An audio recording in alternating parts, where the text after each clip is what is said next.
Good afternoon to one and all. I welcome you all for the virtual talk on traditional craft and modern design, who has more to learn from the other, by architect Prem Chandavarkar from Bangalore. As we know, the crafts of India are diverse, and each state reflects influence of different empires that have found their roots in the culture and tradition within communities. Today, many craftsmen are struggling for their survival. To throw light on this issue and know more about traditional craft and modern design, School of Architecture and Design has invited architect Prem Chandavarkar, and it's my pleasure to introduce him. Prem Chandavarkar is the managing partner of C&T Architects, an award-winning and widely published architectural practice based in Bangalore, India. He received his training at School of Planning and Architecture, Delhi, for graduation 1978 and University of Oregon, USA for MArch. He is a former executive director of Srishti Institute of Art and Design and Technology in Bangalore and currently a member of the Board of Architecture, Culture and Spirituality Forum, USA. He is an academic advisor and guest faculty at Indian and International Colleges of Architecture. Besides his design practice at C&T, he writes, lectures, and blogs on architecture, urbanism, philosophy, politics, education, environment, art, and cultural studies. Now I request architect Prem Chandavarkar sir for his presentation. Over to you, sir. Okay, thank you for having me here. And let me just share my presentation. Okay, can you see the screen? Yes, sir. Okay. Well, I'm full screen. I have put it on full screen. Okay. I'm looking at this relationship between traditional craft and modern design. And there's a tendency to think that to revive traditional craft, the modern designer can help by helping coaching in innovation, introduction to markets. But I wondered whether this was really true and whether maybe the designer has more to learn from the craftsman than the craftsman has to learn from the designer. So I'm going to share a journey of exploration which actually started about 15 years ago. And funnily enough, started looking at the world of software on what is called open source software. For those who are not familiar with the term, closed source is the typical software you get, Microsoft Word, PowerPoint, AutoCAD, all these things. Where the original source code is the private property of the company and it's hidden from you. You can't see it. Open source is where the original code is open to the whole community and everyone can work on it. So operating systems like Linux or Apache, which serves something like 65% of web servers across the world, are all open source. And I started looking into this with an essay which, funnily enough, used architectural metaphors. It's by Eric Raymond and it's called The Cathedral and the Bazaar.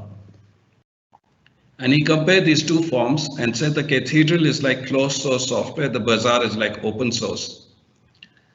Because the cathedral requires a prior grand vision, the bazaar starts with one shop. The final product is not predefined. The cathedral calls for high investment initially. The bazaar, each person makes a small low-cost increment as they set up their own stall. The centralized experience versus a decentralized process that evolves over time. Exclusive patronage versus open culture. And Raymond is very clear that his argument that he's making for open source software is not a okay. Thank you.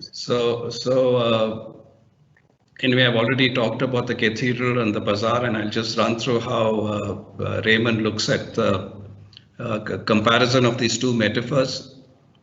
Where he equates the cathedral with closed source software, the bazaar with open source. because one requires a prior grand vision, whereas the bazaar initially starts with one person setting up his own stall, then a second person starts, so it doesn't start with any definition of what the final product is. As opposed to high investment, there are small low-cost increments of investment. Each stall keeper just invests a little bit.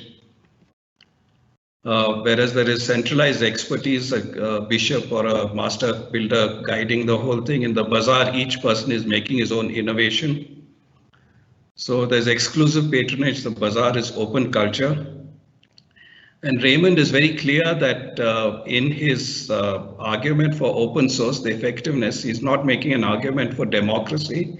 He's saying it is more effective, because he makes a statement, given enough eyeballs, all bugs are shallow. So when there is a problem, the problem is apparent to everyone. So there are lots of people contributing solutions, and the problem gets resolved much faster, and you create a more stable system. And I started wondering, maybe there is a relationship in this analogy between the contemporary architect and the traditional craftsman. That the craftsman, the architect is very personality based, the craftsman is anonymous. When you buy a traditional craft, you don't know the name of the person who's made it. There's the idea of a creator here, and whereas the maker and creator division is blurred. Copyright versus a communal tradition, extreme originality versus incremental adaptation. And in the case of the contemporary architect, you see a bit of Raymond's argument for being more effective. You see that there is a wide variation in quality. You get some very good architects and some mediocre architects, whereas the standard of quality in traditional craft is more consistent.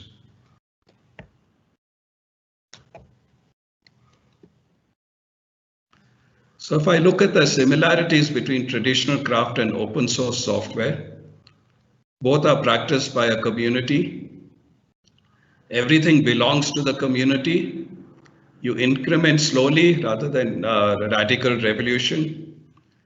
And every innovation is judged on what it offers to the task at hand and how it enriches the community's language. Judgment is based on peer review, and community development has greater priority over personal glory. And producer and user belong to the same community, so the line is blurred between utility and aesthetics. And the business model, and this is a phrase I'm using from Raymond also, it says publish the recipe freely and open a restaurant. So you don't earn from copyright, you earn from your services. But what this shows is that you can have a bottom-up cultural system without any central control, and you can still produce a coherent behavior. So let's look at how this operates in culture. And culture is what has been called a polycentric system, in the sense that it's not a unitary system, it has multiple centers. So a metaphor is a spider's web. You might work on one strand, but if you just work on that one strand, it redistributes tension throughout the web. And it's non-linear, so you don't know there's no relationship between input and output. You might pull on one strand and the web will still be stable, and you might clip another strand and the whole web will collapse. So you don't know the relationship between input and output. Now, the problem is that pre-structured processes that centralize decision-making are very poorly suited to handle polycentric challenges. You need a polycentric system. So you got to get into the basis of complex systems, which is a field of study that has evolved a great deal over the last several years. And these have a capacity for what's called emergence, which is the capacity of a system to exhibit fundamental core properties that could not be observed in an earlier state of the system. So an example that is very popularly cited for emergence is a termite's nest. Now, if you look at this to human scale, these large nests are equivalent to a mega structure that might be about 2 to 3 kilometers wide and maybe 4 kilometers high. And they have very refined order. There is functional zoning, there is climate control, there is waste disposal. There's burial grounds for the dead. It's all very organized, except there was no master plan or termite. And for a long time, biologists thought they just had to find the right experiment to observe this master planner termite. But then they discovered there is actually no centralized control. The way it works is that when a termite moves, it exudes a trail of a kind of chemical called a pheromone. And the termites that follow can smell the pheromone trail of the termites that have moved ahead. So they know the pattern of movement before them. And each termite is just genetically programmed with a set of simple rules, like if you smell a pheromone trail like this, you put a piece of mud like that. And that's how this whole system evolves. So if you look at the conditions for emergence, this frequent and synchronous interaction, the termites are interacting all the time. Every action leaves visible traces, that is the pheromones. There's an ability to recognize and respond to patterns in the traces. And all information is in the public domain, so everyone knows everything. And there is a low preoccupation with grand design. No one is thinking what's the eventual design of this termite's nest we're building. They just focus on the immediate experience and they move forward. So as Stephen Johnson, who's written one of the more popular books on emergence, says, our brain, or the human brain, is a system that functions through emergence, which would collapse if each neuron sought to be individually sentient or express its individual will. It's just that it makes connections, and through those connections, patterns emerge. So the system develops through iterative evolutionary spirals. Now, this might sound like some exotic thing that only termites live by, but actually we live by it. The problem is we are schooled to think differently. So you take the case of friendship. You don't find friends by constructing a philosophy of friendship. In fact, if you tried doing that, you probably would not have any friends. So you find friends by just spending time with them. And you have experiences together. And those experiences breed memories. And those memories are like the pheromone trails of the termites, they're the traces. And then you recognize patterns in the traces. You recognize, oh, we like the same thing, we don't like the same thing. And you start sort of building a relationship with that. And then finally, one day there is friendship, which did not exist at all in the first interaction, but it is now the core of your relationship. So it's emerged. So we actually, a lot of our everyday things, whether it's life, family, community, or craft, are all systems that work through emergence. So we live naturally this way, but we're educated differently and we forget it. So you see how there is consistent quality through emergence in even cultural traditions, like this wonderful craft, like Kalamkari. There's no central person determining how you should draw, what you should draw exactly, but each craftsman is exploring, but the collective idiom, that is the language that's common to all, evolves. You see it in cities. Traditional cities didn't have master planners, but they worked through emergence because there were these social bonds, and a mohalla would evolve through these kind of bonds, through emergence, one building at a time. And you see the value of this when you think of tourists who go to see an urban precinct, not a monument, but an urban precinct. They are drawn more to the traditional city than the modern city. So this works, but since we're talking about aesthetic traditions, we need to think about what is the purpose of art. And we tend to, another thing that many of us have learned in college is Maslow's hierarchy of needs, that there are the base needs which are just physiological. You need to eat, you need to breathe, then you need safety, and you rise up on this pyramid, and ultimately you're seeking self-actualization. So art is believed to belong to the upper half of the pyramid. You first solve your base needs. You have to resolve your roti, kapda, or makan, and then if you have some money, you can indulge in art. So because of that, we have tend to develop this capacity to think that art is a luxury. It belongs only, we accept it being pushed into rarefied worlds like the museum and gallery. And if you're rich enough, maybe you can buy something from one of these places. But actually, if you look around as to what is happening around you, it's the communities whose struggle for survival is most precarious, who are most embedded in art, like tribal communities, rural communities, and the everyday objects, whether it is a mud hut or a clay pot, has to be decorated like an art object. And the reason for this is art is a measure, is the thing that art offers is exactitude. It offers a precise form. It's a point of reference because our everyday world is messy and keeps changing. And this, you can look at the art and say, what does this mean? What does this represent? And then your art starts representing the cosmos you inhabit. So this Rangoli pattern is a replication of the cosmos. So people traditionally could look at it and they could understand, what the universe was through this, because it was a precise form that was a reference. Now we have lost this ability under modern education, and many of us might want to draw a Rangoli in front of our house for Diwali, but we have to depend on the maidservant to draw it. We have lost the skill. So even everyday objects like a coconut scraper or a grater were like live objects that were alive in the world, in this worldview, because they were not just utilitarian. Utility and aesthetics were woven together, and it was a way of understanding your place in the world.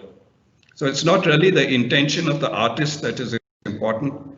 It's how the user of the art can use the art to locate themselves and to find meaning in their world. But in the move to the contemporary artists, there has been a radical turnaround. The traditional craftsmen did this through community.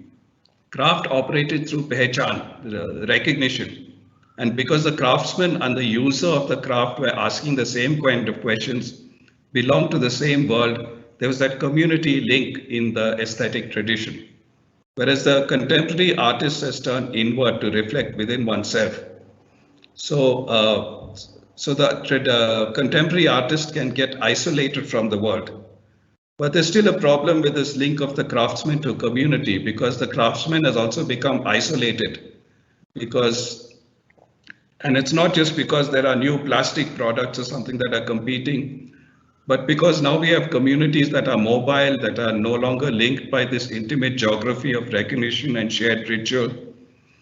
And the craftsman's products are bought by distant individuals unrecognizable to the craftsman. He or she makes something, and they might be in some village in Rajasthan. The product might be bought in a shop in Delhi, or maybe even a boutique in New York City, and they don't know. They're not getting this feedback link. And moreover, the purchase tends to be for decorative rather than existential reasons. People are buying their craft because it looks nice, but they're not getting into the symbolic meaning of what it is. So that connection between craftsmen and community has been broken, and the craftsperson has been cut off from their primary source of renewal. So we have to accept the fact, we can't turn the clock back, and we have to accept the fact that we are in a modern, globalized, urbanizing, fast-changing world, and perhaps there is a problem for the traditional craftsperson there. But we must go beyond instrumental arguments and seek deeper transcendental principles relevant to both traditional craftsmen and modern designer. We can look at the fact that the crafts community operated through emergence, through anonymity, and produced some fantastic work.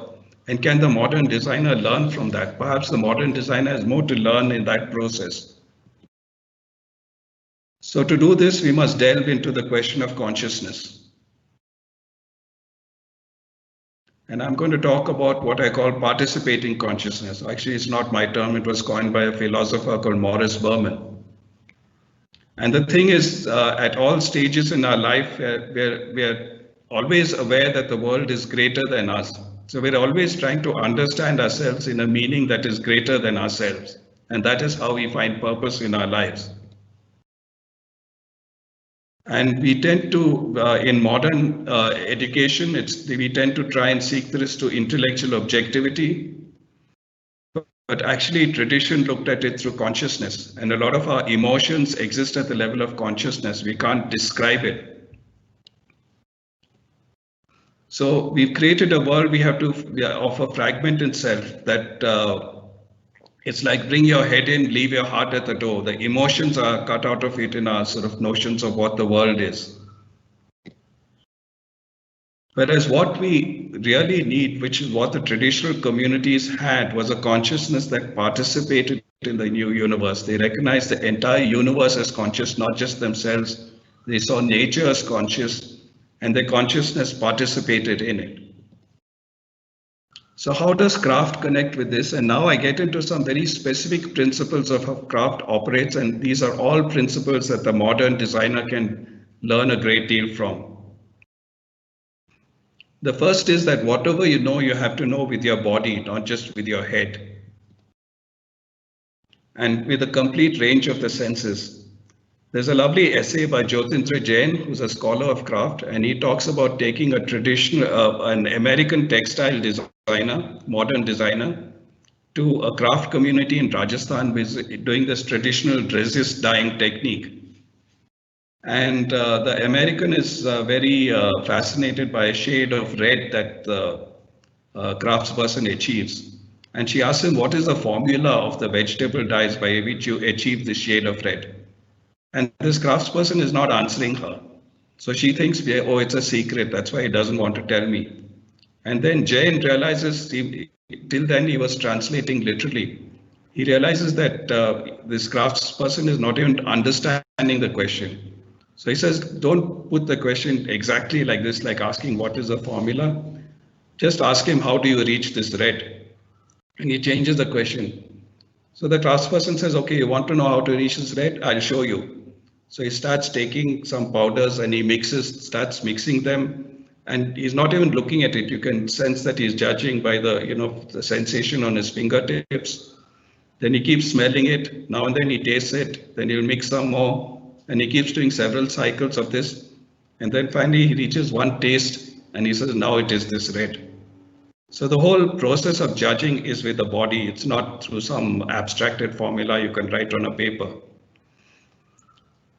And that is the whole basis on which craftspeople judge. It's with the entire body. And they don't privilege vision over the senses. They have to use all their senses. And because they're invoking the entire body, they're automatically connected to the scale of the body. So you take this dove in Tughlakabad, which was produced by a craft tradition rather than a modern design tradition. And you see that there is a wider frame. And then within that, there's another frame. And within that, there's another frame. And finally, the dove you pass through, you can relate to the scale of the body. You can say that's 3 people high and 5 people wide, or whatever it is. So they never did something like we do so much in modern architecture. We take one material and stretch it across 20 floors, like glass or concrete or something like that. Or you see this wooden column, which has the complete range of scales from the whole body to the reach of an arm to the width of a fingertip. You're seeing all this range of scales over there. So the sense of human scale was there in craft, which modern design has lost. But the other thing is modern design has privileged the visual over the other senses. And it's not just one kind of vision, it's a central focused vision. And the problem with central focused vision is it automatically creates a distance between yourself and the object you're looking at. Whereas peripheral vision locates you within space. So because of this bias towards central vision that modern design has, we tend to look at the precise delineation of form that focused vision picks up. And we give less emphasis to the gradations of scale and texture that peripheral vision utilize. But there's a very important corollary here. If you look at these two images and you ask where is the observer in this and where is that, how is that position of the observer related to the space that is being seen? And in the image on the right, the observer is inside, the observer is part of the space. But in the image on the left, there's a neutral outside which is not implicated in the design being observed. So this acceptance of a neutral outside as a vantage point for judging what is designed is one of the most damaging things that modern design has done, because it has allowed the degradation of urban environment. It has allowed the degradation of ecology because it accepts this judgment point from a neutral outside that's not implicated. So what was there in the craft tradition was that there was never any outside. There are only hierarchies of inside because you're always within the universe, your consciousness participates in it.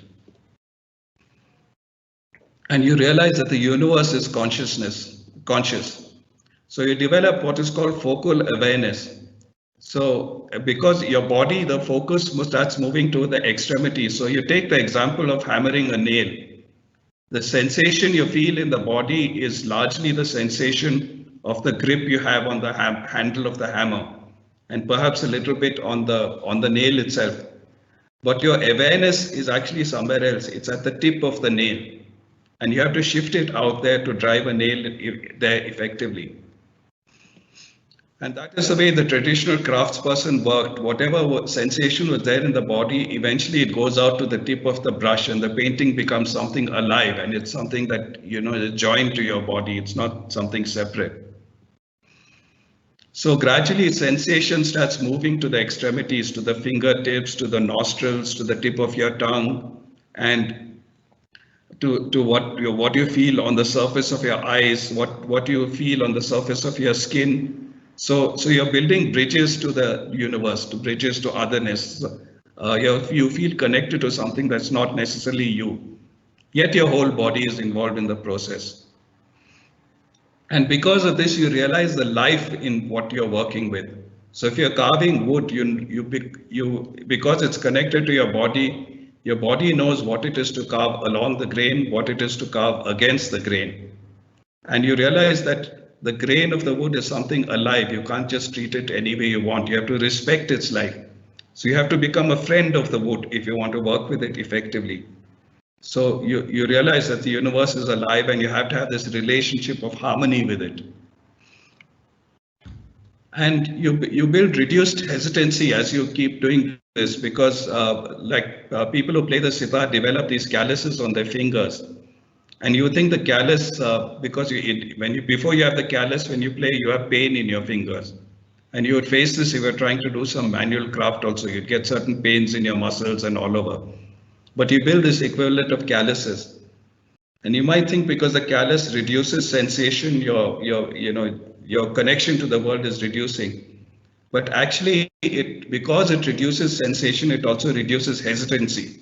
And you can probe more minute differences and more subtle differences. So Richard Sennett has written this book on craft, says the callus is to the body what the zoom lens is to the camera. And you can see things with a greater subtlety and awareness. And mastery is learned through practice, through repetition. So first of all, you accept the world. You don't try to command it. You accept it as it is. You just might try and touch it here and there, but you don't try to command it. And because you're accepting the world, you're not trying to do this grand gesture of radical innovation, of taking over the world. You are willing to learn through repetition. And that opens you up to subtlety. You think of what it is like to learn to read an X-ray. To people like us who have no training, we can't, okay, it looks like some pattern, we can't make anything about it. But an experienced radiologist, because through the repetition of seeing thousands of X-rays, will be able to look at a picture, will be able to tell you the person's history, probably the cultural origin, all kinds of things from the X-ray, and exactly what is wrong with the bone or the lung or whatever it is that they're looking at. And it's because there are very subtle patterns that they learn how to read. And that is how craft works. It's actually through subtlety in pattern that they create great beauty. The other thing, because you're learning through repetition and gradual change, you adapt to cultural fit much more. Christopher Alexander, in his book Notes on the Synthesis of Form, takes as an example the traditional village house in India. And he asks, why is there such a close sort of fit between the form of the house, culture, climate? And he says it's because they don't try and evolve everything at once. Maybe this idiom of building started with a person living in one room, and he lived in it for some years, and then he realized something is wrong, so he makes a slight addition and he makes a slight change. And he discusses this with the neighbor, and the neighbor also experiments with it. And maybe the next generation makes their own adaptations. So they're handling only one variable at a time. So they learn how to adapt slowly. Whereas if we try to do a radical innovation, we're trying to get all the thousands of variables right at the same time, which is almost impossible. So we have to realize that perhaps you achieve greater beauty in this mastery through repetition, through incremental adaptation. And you start to recognize pattern. And Soetsu Yanagi, who's a Japanese writer on craft, says that pattern is the means by which humans understand nature. And if you see this kind of craft pattern, you first see something that seems to be quite a regular pattern. But you look at every part in this jali, and each part is slightly different from the next part. It's not identical. It's not our notion of mathematical pattern. It's a pattern by the principles of nature, where you see the pattern, but you don't have identical repetition. And you see the same thing in this painted wooden bowl. And mastery is unself-conscious. This is another thing that Yanagi writes about. He says that we look at some people who are able to just create through their own willpower, and they create sort of wonderful works, and they're geniuses. But we know that very few of us can be geniuses. So does that mean the rest of us are condemned to mediocrity? So he quotes some Buddhist philosophy which says there are two ways of achieving greatness. One is the way of self-power, that's the way of the genius. And the other is the way of other power, which is to use a power other than yourself, which is greater than yourself. And the analogy he gives is self-power is like climbing a mountain, where you can do it, but you have to call on all your reserves of strength. You feel all the pain in your muscles. Other power is like a sailboat that fills its sails with the grace of the wind and moves effortlessly. And he says that's how craft traditions evolve, because they use this other power. They use the power of the universe. They recognize the consciousness in the universe. They might use the power of whatever they perceive as God, but they draw on all that power, and it flows through their body, and it's an inspiration. So they're not looking at their mastery through genius and ego. They're looking at it with humility. And it's through this that very ordinary people, often illiterate, uneducated, are able to produce works of stupendous beauty, because they're not creating their own genius, that something springs from them. They just see themselves as a channel through which the greatness and the beauty of the universe can express itself. And then we come to tacit knowledge. Tacit knowledge, we all have knowledge that is beyond our capacity to speak about. If I ask you to define love or anger, you would find it hard to put it in words. You might find some words, but they will never come close to the main thing. Yet when you know it within your body, it is a reality. So that is what tacit knowledge is.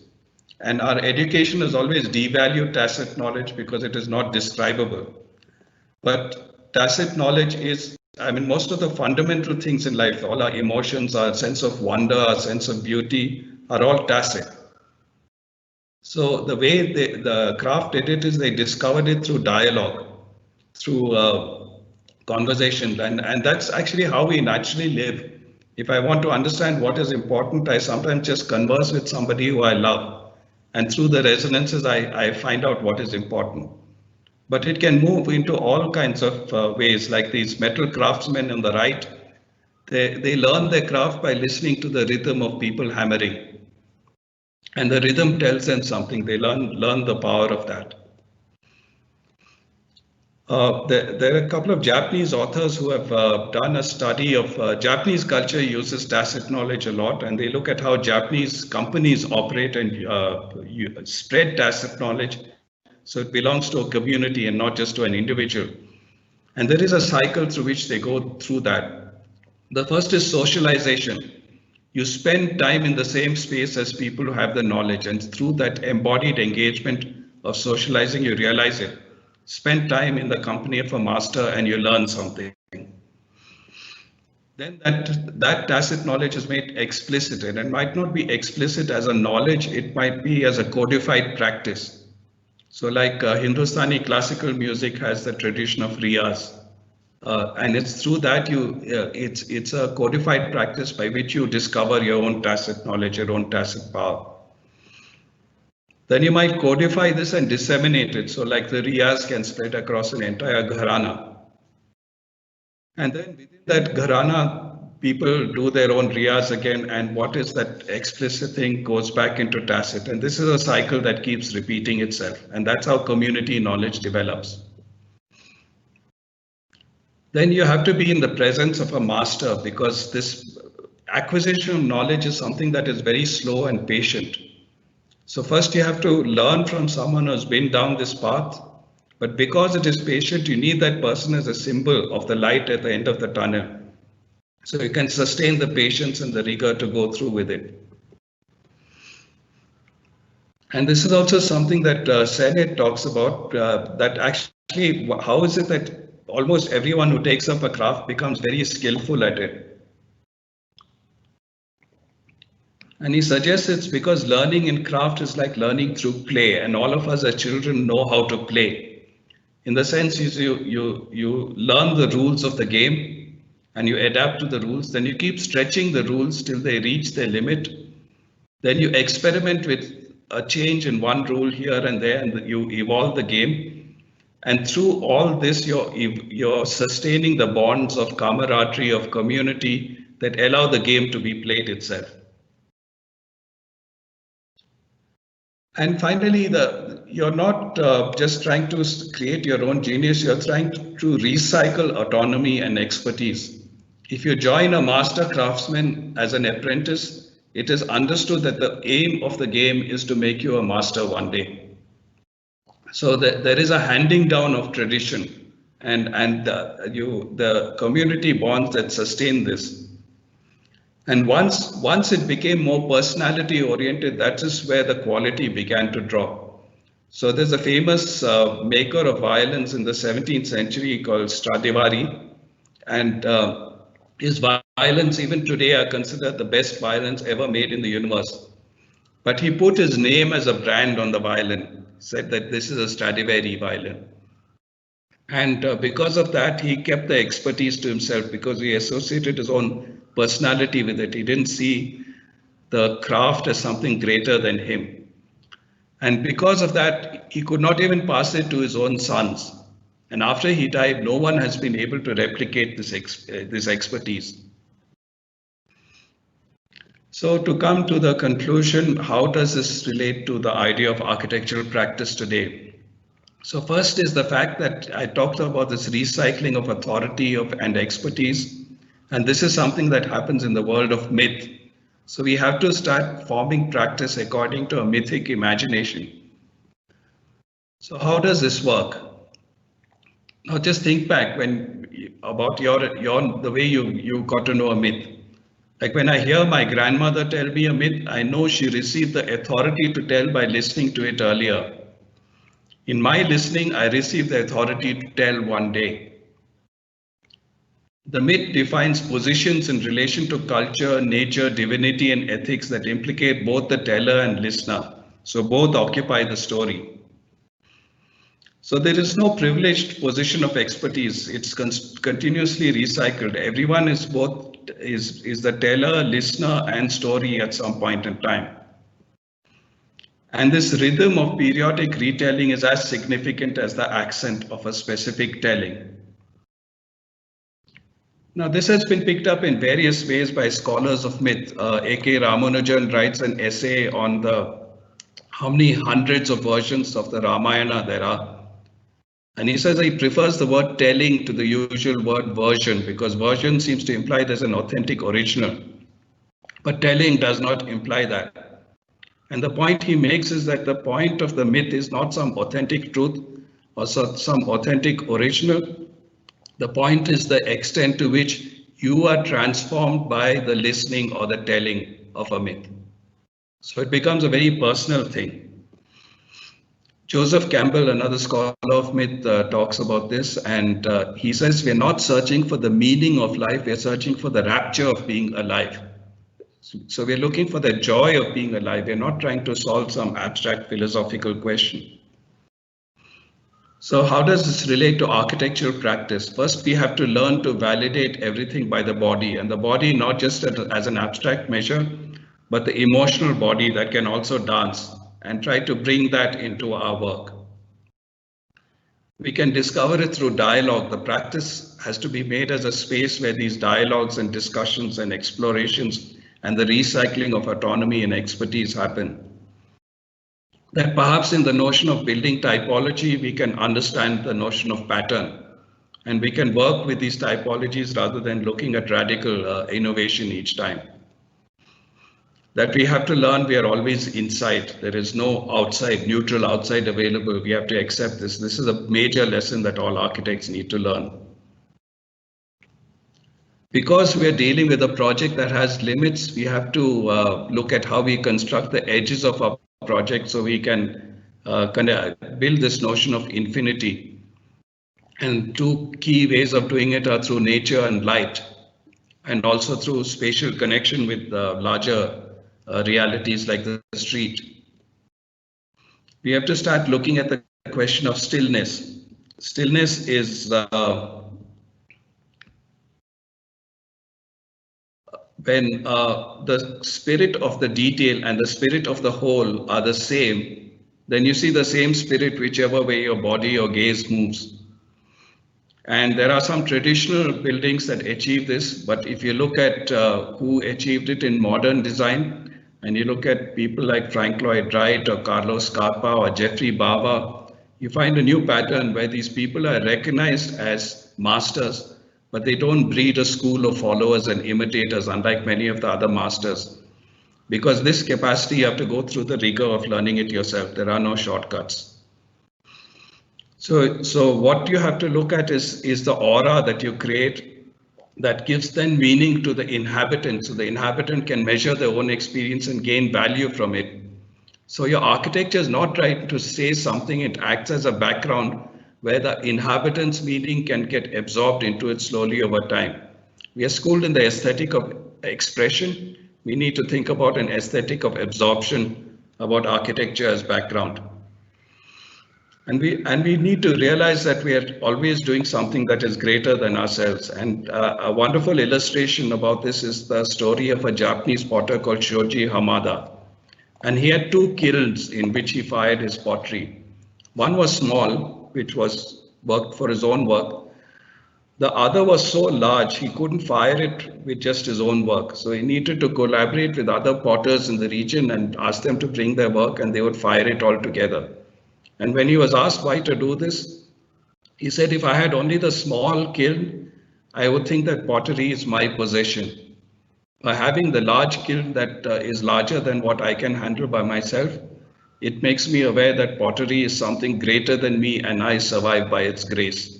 So I think that connection has to be retained. A person who talked about this in architecture very powerfully is Louis Kahn. And there's a wonderful story of how he was talking to students one day. And he said, architecture is, and he paused. And the students thought he's searching for the next word. But actually to Kahn, it was a complete sentence. Architecture is. And what he was basically is trying to convey is that the spirit of architecture is eternal. And every work is an attempt to reach that spirit. It is an offering to that spirit. So architecture has no favorites. It just sits there waiting for a work to indicate, to revive the spirit of architecture by its nature. So I'll conclude with this statement from the artist René Magritte. And he says, if one looks at a thing with the intention of trying to discover what it means, one ends up no longer seeing the thing itself, but thinking of the question that has been raised. And I think that is what is happening in the way we've been educated. We think about the abstractions that are in our own mind, and we lose sight with the reality of the material we are working with. And Margaret says, one cannot speak about mystery, one must be seized by it. So perhaps we need to redefine architectural practice. And the current definition treats it just as an instrument for the expression of individual genius, and we should reject that. And we should say that it is a sheltered place that shapes our consciousness so that it may be seized by the mystery of architecture and lays the ground for others to be seized by this mystery. Thank you.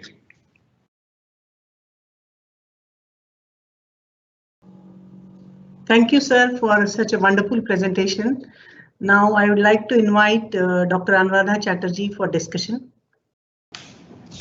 Professor Chandrabhaskar, it's hard to discuss your talk. I mean, I think it's going to take us a while to kind of absorb,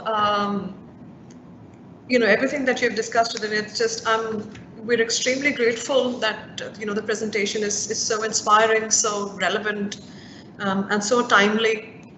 I suppose, I mean, it's not really a discussion, but I think I'd like to have a conversation with you about around some of the ideas that you presented. The first point that I had in mind, if you would comment on that, is this idea of craft and architecture. Is it, at least the way we understand modern architecture today, is a polarization not inevitable because architects are not making architecture by hand? There is in fact no involvement of the hand. In fact, architects are crafting drawings. They're not crafting buildings anymore. So I take on everything you've said, but I just wonder what you think.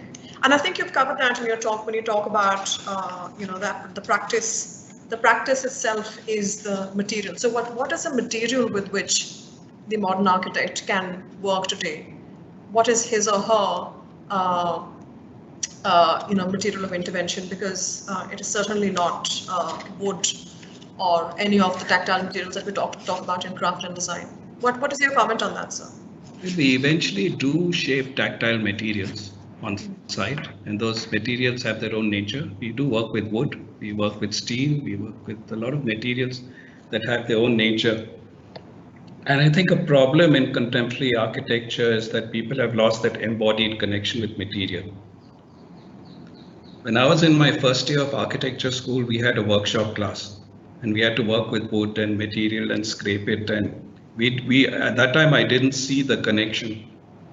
And I used to resent this as some sort of unnecessary obligation forced on us.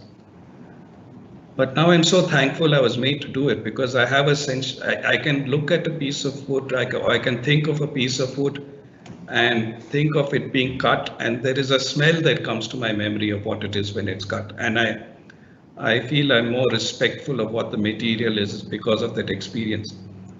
So I think there is a necessity to work with to develop that embodied connection with what a ground is, what a landscape is, what a material is.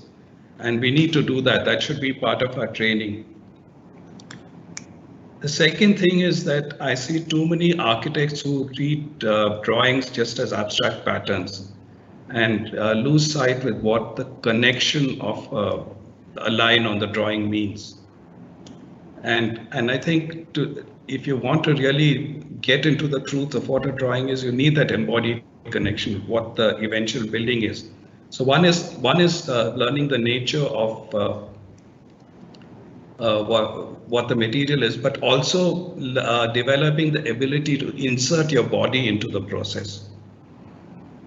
And that's become hugely important today. Sorry, there are actually many questions contained in your question, so forgive me if I go on at some length. Please continue. Yeah.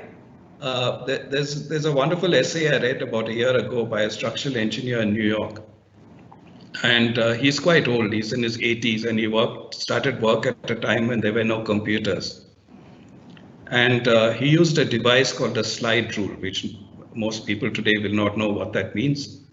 But even I never used one, but I knew my father used one. And there was one of his lying around the house. I knew what it was at least. And it's a mechanical analog computer which uses a logarithmic scale.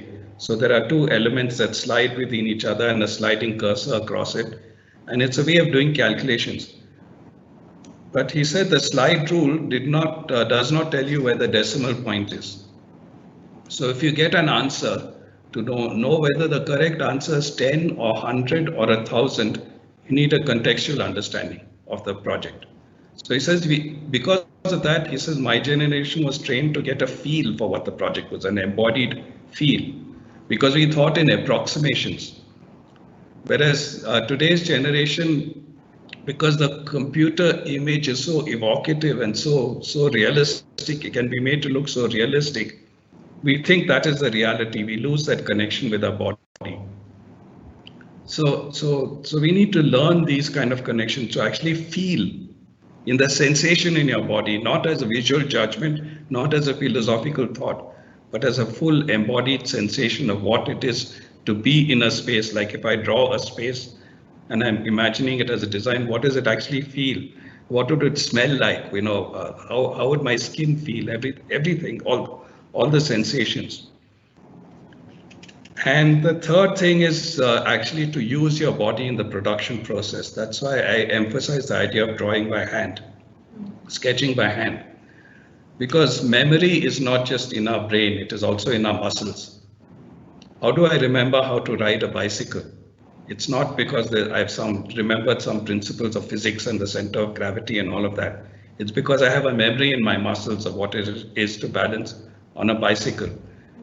So you got to start doing things that breathe that memory, and drawing breathes it, because you do these sweeps of your hands, which are almost like gestures of dance, and then your hand begins to think independently of your brain, and you do that. But you need those broad movements. The short repetitive gestures that are involved in operating a computer don't breathe that muscle memory. So I think we have to. So just because we're not working with our hands directly on site doesn't mean we can't build an embodied empathy with our work. Yeah. I think what you're saying is that the representation or the representational sort of palette that we have is in fact the material with which you're working, and you're saying that you have to bring your mind and body in conversation. Yes. With that, in order to kind of build a practice or a kind of to be able to really practice architecture. The other question I had was because I'm a scholar coming out of Ruskin, and I've done a lot of work over many years. So this topic is very close to my heart about craft, because Ruskin talked about the idea of happiness, that you will know when, and you talked about meaning of life and consciousness, and that you would know that the work is good if you were in the end happy. There was a sense of satisfaction and contentment, or of being valued. And because he was writing at a time when this idea, especially in the 19th century, with the dehumanization, with the mechanization coming, so he's writing at that point. And I think, I was thinking when I'm hearing your talk, and I think craft is not something that is limited just to design and architecture, is it? It's also about how we live our lives, and I think it's kind of relevant to any kind of work that we do. What's your view on that? Yeah, I said that we don't think of art as just visual impact. It's a means of making sense of ourselves and the universe we inhabit. So in that sense, all crafts, even those modern design, gets into this empathy of craft. What are we doing? We're trying to give meaning to the people we're designing for.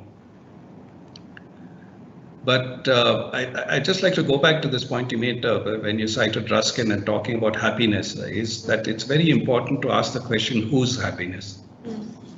You can,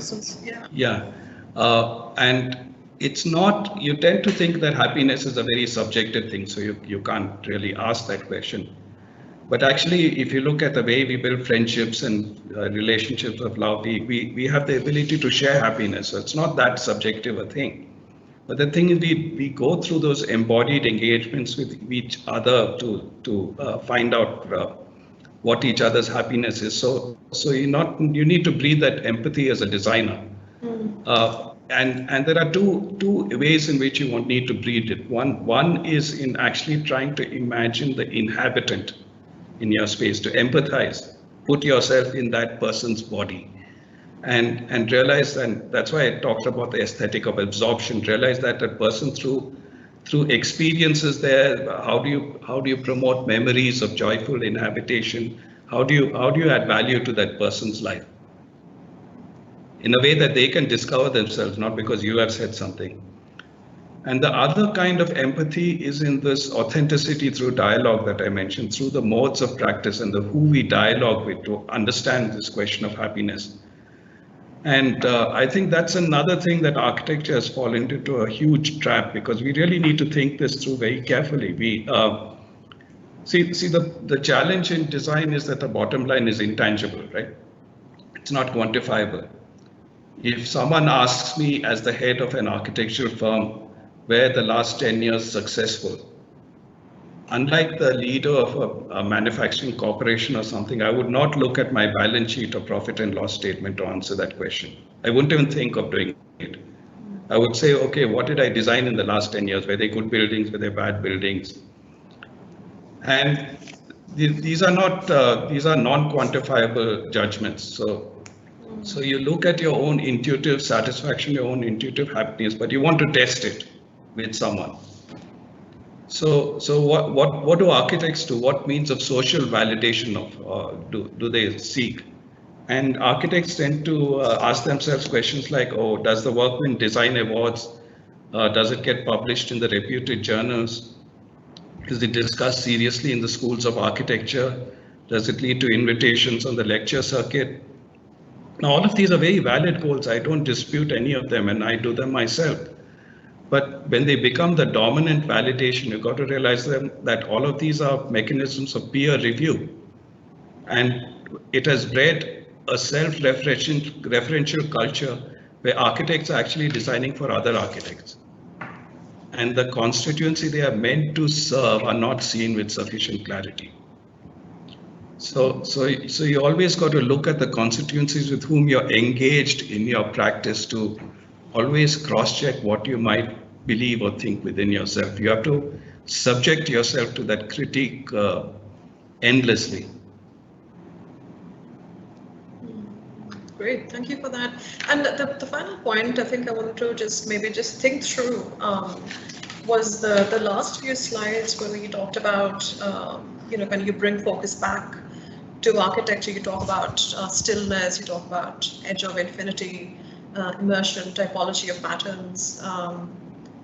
And we're looking at that point, we're also looking at, sort of historic settlements and buildings.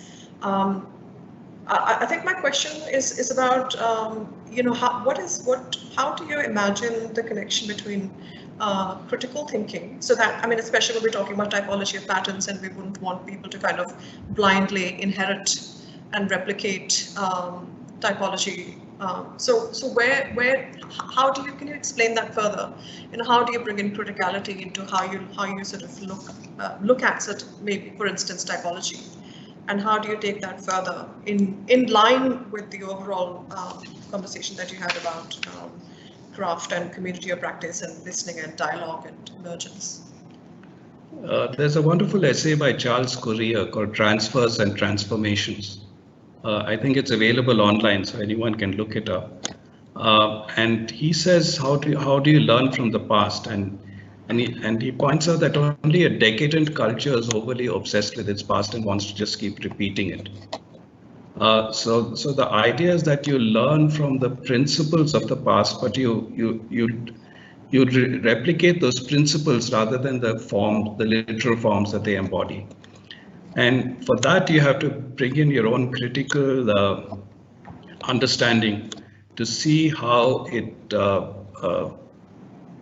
really has value today. And it's not just in terms of just adjusting it to contemporary relevance. I think it's something much more primordial here. I cited that quote from Joseph Campbell. He says we're not searching for the meaning of life, we're searching for the rapture of being alive. Yeah.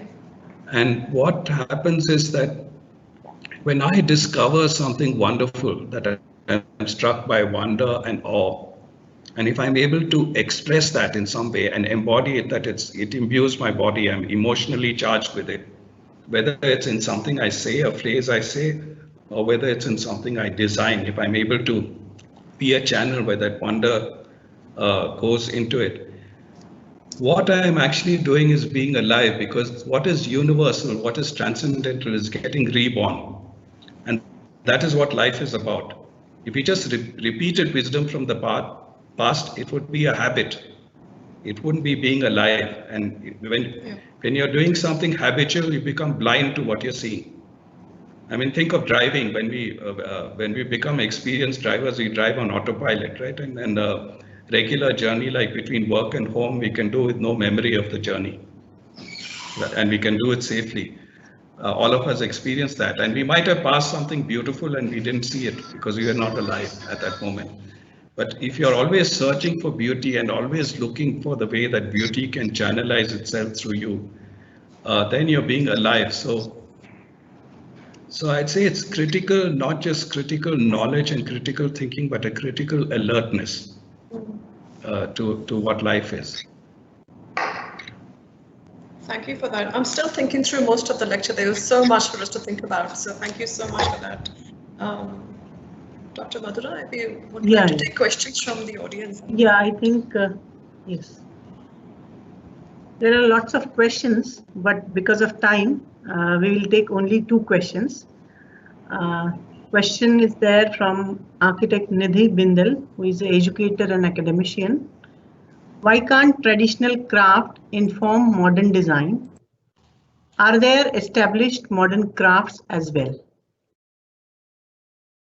That's the whole point I was trying to argue in my lecture, that actually design should, modern design should take a lot of these lessons from traditional craft and replicate it. So this whole notion of a participating consciousness, embodied engagement, I think it be. And the point I'm trying to make is we have to accept that the traditional craftsperson cannot survive. We can't preserve the traditional craftsperson as they were. Yeah. It is also arrogant of us to try to do so, because that traditional person also has aspirations of modernity. So we have to, so what I'm trying to find out is, are there deeper principles that cover both, and how can we do it? So perhaps the problem itself is that we are looking at this binary of traditional craft, modern design. We have to see it as a unity and bring about that understanding of unity, and I guess that's what I'm trying to. And I know I'm still scratching the surface here, and it's something that unfortunately is a process you can't hurry up. You have to allow it to happen, because that is the mode of discovery in this traditional wisdom also. Yes, sir. We'll take another question. Is from professional practitioner Hamsavardhan. I have been a craftsman myself. It is counterproductive to teach the craftsman. It is best of the so-called modern designer himself learns the craft and then creates his own craft. But that doesn't solve the issue of how to make the traditional craft relevant to modern times without killing it. What is your take on this dichotomy? Well, the problem is the dichotomy itself, and we have to get beyond that. I once attended a workshop when I was part of Srishti, and it was quite fascinating because it did precisely this. It brought craftspersons and designers into the same space, and there were multiple languages. So I think if I remember right, the workshop, I mean, there were those of us from Srishti who spoke English, but there was Hindi, Kannada, Tamil, and Telugu also spoken.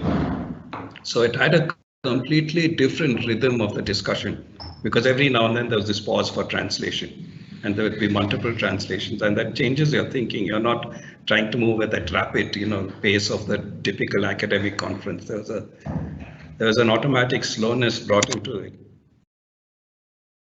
And there's this one embroidery craftsman from Rajasthan who made this point of being isolated from his market. And he said, how do I find out? He says, what I make is sold in Delhi. Earlier I used to sell in my village. And now what I make is sold in Delhi or somewhere else. I don't even know the place it is sold in. And how do I find out what the market wants? I want to find out what the market wants. You have to help me do that. And someone pointed out to him is that the people who are buying your products are leading impoverished lives. They're in stressful jobs or something, and they're looking for some object of beauty to bring some relief, some sense of identity to their lives. So it was a very peculiar thing where each was looking for leadership from the other.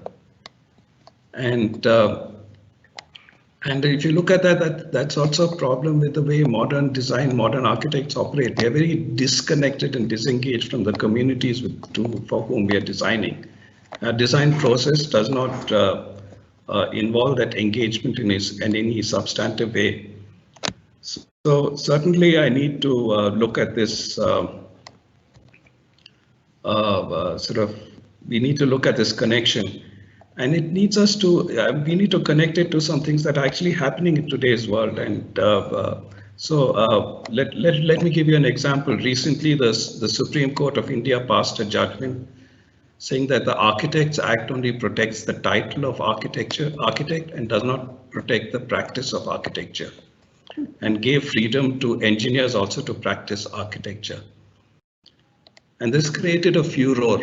Okay, architects are very upset about it, and they said we have to get the act amended. How can people be so disrespectful of architects, and how do you? I actually wrote an essay on my blog arguing a contrary position. And one of the points I mentioned is that we have a crafts tradition, much of it in the building crafts. These people are already marginalized. And if you're successful in doing what you want to do, which is protect the architect's title legally, then you're going to marginalize these people even further to the point of wiping them out. And do you want to give up such a richness in your tradition so easily? It's tied into a whole lot of other questions also, that the problem is not, I think, is less of engineers practicing architecture, but the problem is more a lot of bad architects practicing architecture, legally qualified architects who can be registered with Council of Architecture. And when your position is protected legally, you can get by with mediocrity. If you see those architects who feel that they have been able to imbue their work with a certain aura that is valued by the people who inhabit their work, those architects are not so bothered about these legalistic protections, because they realize the security of their status comes from the quality of what they do, and their respect for architecture as something greater than what they are. So we have to really start thinking through these dichotomies in really greater ways. And the idea is not, can we learn from the craftsmen, or can we help the craftsmen? But really, how can we become one community? Yeah. I think, sir, you have given one slide in your presentation about communal tacit knowledge. Yes. And which is very important that we also learn from them. They also, with the help of our modern contemporary architects or designers, we can help them through innovation, through technology. And as you rightly pointed out in your presentation also, we can learn through games also, through the communal tacit knowledge. And I like the idea that in today's context, all the architectural or design institutions are doing their training or apprentice in the modern offices, so-called. So I think sometime we also need to think that we should send our students to this master craftsman for apprentice. Like yesterday, I have seen one blog by our own student that there are some few architects who are not possessing the architectural degree, and all the master architects in that. So we should promote our students for training with master craftsmen. And how can we get inspired by the roots and aim at fusing the past with the present and the real with imaginary? One of the best ways to keep the magic of this traditional designs alive, I think, along with the convenience of modern craftsmanship, and then amalgamation of the two brings alive a marvel that is treasured by all. So I think there are many questions, but you have addressed many questions through your presentation. So can we end here? There is one last point I wanted to make, since you brought up this question of tacit knowledge. Yeah. And this is a phrase coined by a philosopher called Michael Polanyi, who he was a scientist till he was a chemist till his mid-50s, and then switched to philosophy. And he says we tend to think of tacit knowledge as intangible. But he says, take the case of a famous classical pianist. He can't say I will first hit he can't quantify what he's saying. He can't say I'll first hit this key with so much force and so many microseconds later I'll hit the second key. If he tried to think that way, he would not be able to play. His knowledge is completely tacit. He has practiced so much that he doesn't see a separation between his body and the piano. Yet the knowledge is so tangible that it has commercial value. People will pay large sums of money to attend his concerts. They will buy his recordings. So, but you think about what's involved there for that value to be realized. So take the example of attending a concert. What you need to share this knowledge, one is when you're sharing that knowledge, both you and the pianist, the performer, are hearing a voice greater than either of you, which is the voice of music.